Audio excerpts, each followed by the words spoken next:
Scan this. Sovi is here. Let's level up. Pyruvate dehydrogenase is a key enzyme that links glycolysis to the Krebs cycle, and we need to find its specific cellular location in this quick biology challenge.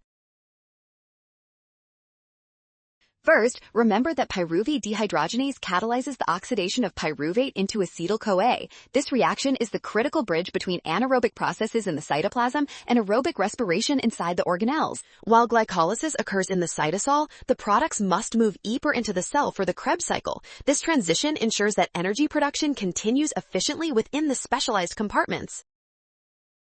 Specifically, the conversion of pyruvate to acetyl-CoA happens inside the mitochondrial matrix. This makes option D our final winner because that is where the Krebs cycle enzymes are.